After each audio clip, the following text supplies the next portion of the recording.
Okay, so back to buds, man. I mean, I could probably talk about it for days, but it's a fascinating thing. I mean, so do you remember how many guys started in your class? We flew out with 400, and we ended up finishing with like 13 originals or something. What? Yeah. So we ended up graduating 50, but Okay. a bunch of those were roll-ins from other classes and stuff.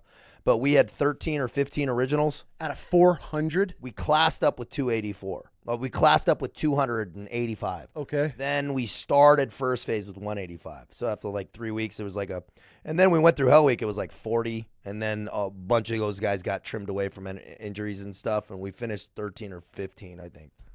Damn. Yeah. Yeah, dude. Yeah, not many. Odds are not in your favor. No, they're not in your favor. And it's mostly stress injuries. Really? A lot of stress injuries. Just some weird stuff. You know, What do you mean guys by stress injuries. Stress fractures in the Oh, legs. okay. Stress fractures in the legs or shoulders or something weird happens. And that's what I was really concerned about. But I was lucky that didn't happen to me. But also chafing and dudes got skin grafts and weird stuff. You know, just small failing something. Things that people don't think about, like when you're in the sand and you're wet and just nonstop. I mean, your knees. That's the stuff that gets guys.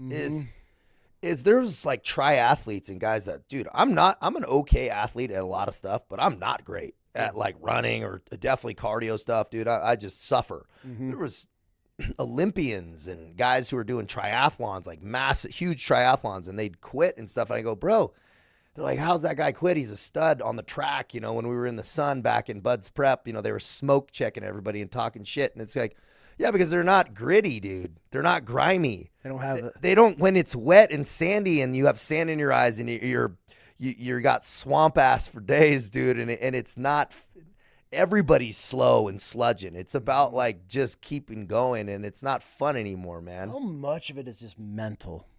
I would say people go, oh, it's 90%. I'd say probably 50-50. Yeah. Like you got to have some backup, but I'd say 50% mindset and 50%, you know, I was always like, what if I just keep going? Yeah.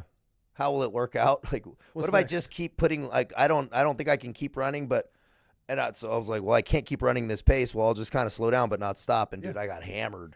Dude, I had guys like Eddie Gallagher and my instructors, and Marcus Capone, dude. Those are my first phase instructors, bro. Oh my God.